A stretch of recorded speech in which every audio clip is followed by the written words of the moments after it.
What about the Kim Potter case? Man, that's a rough one. For me, from a training perspective, I'm always curious to see where was the equipment that was misused placed on their body. Right. Was she That reaching the place where she normally reached to pick it up, or Yeah. So for me with the taser, I always wanted to see with the guys I trained, I wanted to see the taser either on their armor, on their carrier, like on the chest, or on their left side of their body. Both places though, I wanted a left-handed holster. I wanted something that was, or if they're right-handed, right? Um, if they're left-handed, I want a right-handed taser holster. I wanted it so distinct and different from the regular draw stroke of a pistol that they would actually have to think about it.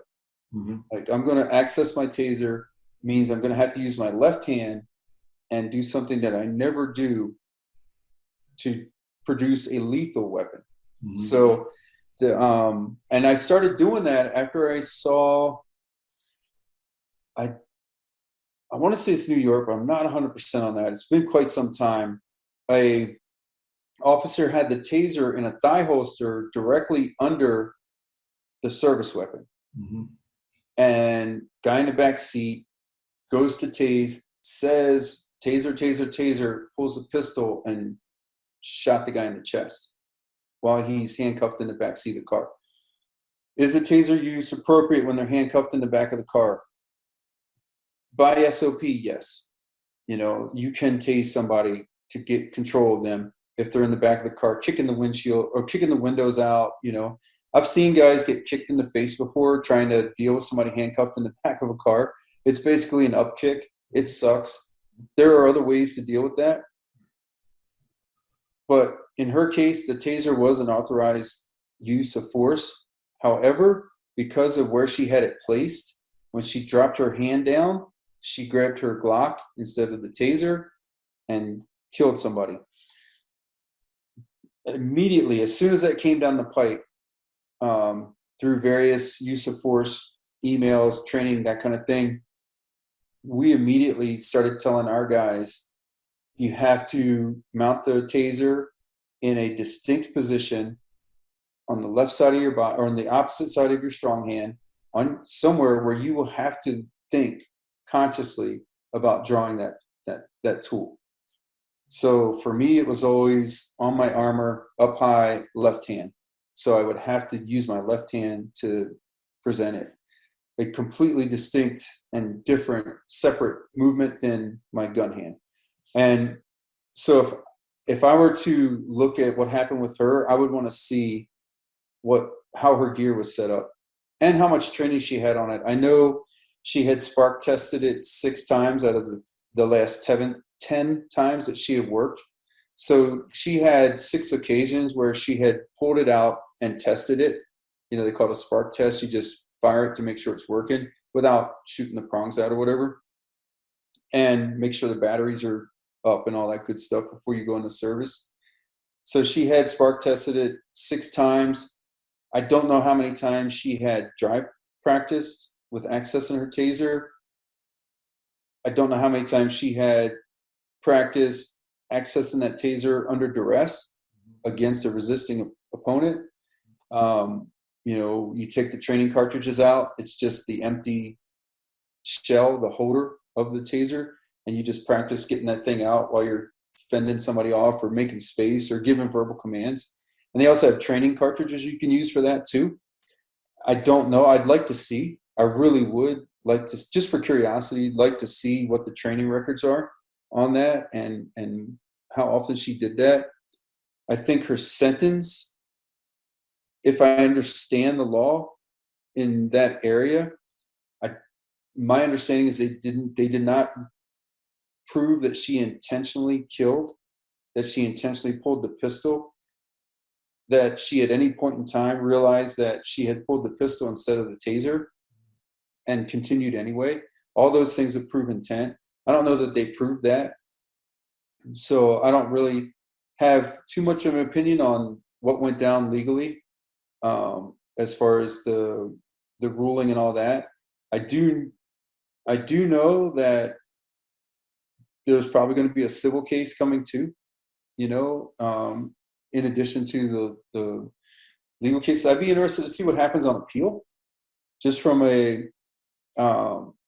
curiosity standpoint, and also as a kind of like an informal student of our legal system. I love reading case law and seeing how judges interpret different things and arguments are presented. I think it's really interesting and educational for all of us to understand how our system works, particularly something as large as the judicial branch and the power that that holds in our governmental system. I think more people should spend time reading case law and that kind of thing, and especially reading arguments.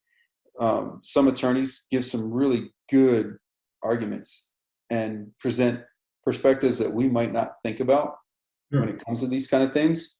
And I'd be curious to see, because of course there's going to be an appeal, because the judge did not instruct the jury on intent as it pertains to manslaughter.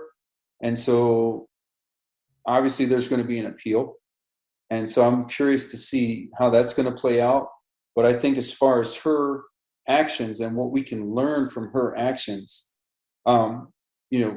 she killed a man, right? Who, by all accounts, did not deserve to be killed. There has to be a price to be paid for that. There's just no way around that. And I know it's unfortunate, and I know that I feel for her. I would not want. I've had nightmares about being in that place. I've had nightmares about making the wrong call, and making the wrong, choosing the wrong thing in that moment. That's the stuff nightmares literally are made of. And so I know a little bit about that night. I don't know what she's going through, but I know what it's like to just wake up going, did that really happen? Like, did I really? And then realize, like, no, man, it's just a nightmare, So, but it does not negate the fact that someone was killed. It shouldn't have happened. It was due to a mistake, and there has to be a price paid. Yeah. In some way. And I am not a good one to ask about that part of it, because I don't know what is a just price to pay for. And I think about it from both sides, right? Like, like when you're interviewing a suspect, sometimes one of the questions you'll ask them is, hey, so I realize you didn't do this, but what do you think we should do to the guy that did do this when we catch him? Like, what do you think should happen? And most of the time, if they're guilty, if they're the ones that did it, most of the time they'll come back with some lenient sentence. Like, man, I think you should get some therapy, and I don't think you should be locked up for a long time, but I think maybe 30 days in the county or something, and then like a program, right. And if they didn't do it, most of the time they're like, that dude should be launched, should be gone, So in this situation, it's hard for me as somebody who was an officer in situations like that. It's hard for me to be completely biased, but as a person who has loved ones, it's also hard for me not to go, man, that was my kid that was killed, accidentally or not. They were killed when they shouldn't have been killed. Sure. I want justice, But then there's the other side of it that goes, it was an error. They didn't prove intent. It was an accident, man. And that sucks. Living with that accident would be a prison you will never escape. Yeah.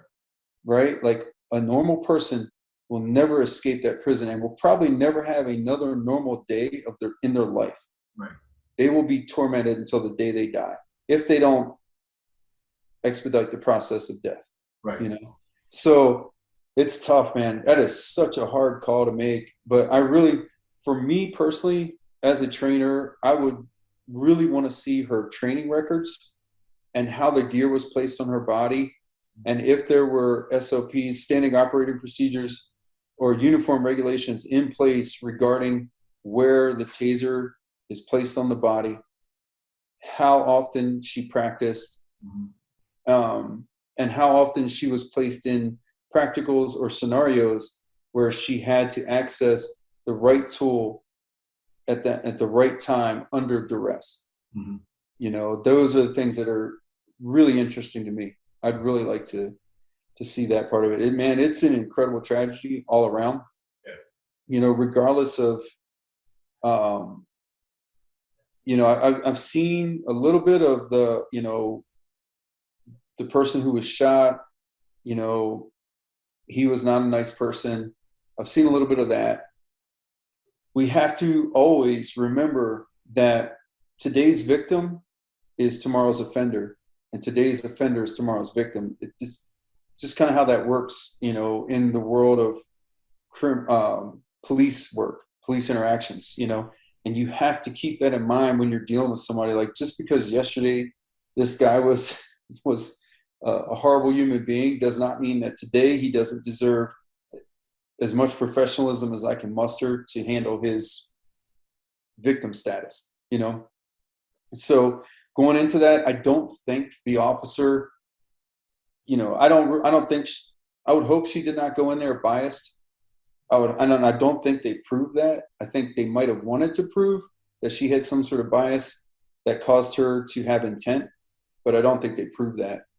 And I think that if you didn't have intent, but there's other situations I can think of. I could think of a couple ones, like the one where I can't remember his name right now, but where they pulled up on the guy who was selling like bootleg cassettes or whatever, and then he had a weapon and they shot him. But the officers rolling up on the scene get a description of this guy, and they get some of his prior arrests, and you find out that this is a guy who's resisted arrest half a dozen times, and he's been caught with firearms, and, you know, is wanted for attempted murder or something like that. Wouldn't that have to impact how you approach this person, and yeah, the level of stress you're going to feel at that moment? It should. Yeah, it definitely is going to impact you. They have radio codes or signals or whatever where they'll let you know this person's on parole, or this person has weapon offenses, or has warrants at the moment, or is known to have weapons on them. And there's criteria they have to meet in order to have that put on them. So if you do get that warning, it's not just, you know, somebody heard somebody say this right. one time that the guy might have had a knife, you know. It's like, no, this dude is a frequent flyer, consistently uses weapons, consistently caught with weapons, has weapons offenses, you know, that kind of thing, like convictions. So that will amp you up a little bit, you know. I know you know, in training and as a trainer, we constantly stress that there's no routine calls. There's nothing is, treat everything the same. Put yourself in a tactical advantage where you don't have to be reactive and respond. You're not behind the curve and all that stuff. But that it would be disingenuous to say that hearing that code come over attached to someone's name, like, hey, I'm going to be out with so-and-so, you know, you're on you know, in our town, we had multiple channels. So you didn't tie up one channel. So you switch over to an alternate channel, and your partner switches over to an alternate channel, and they're running this person's name. And then it comes back with a warning, you know, like a gang hit or a weapons hit or something like that. It would be disingenuous to say that, no, man, we're so tactically tuned in that hearing that didn't amp me a little bit, you know? Like, yeah, it's like, okay, wait, are we in the best position we can be in? Are we handling this guy the best possible way to handle him to negate anything? Like, I want him to look at both of us or look at me by myself or whomever and be like, not today. Right. You know, not this guy. This guy's too squared away.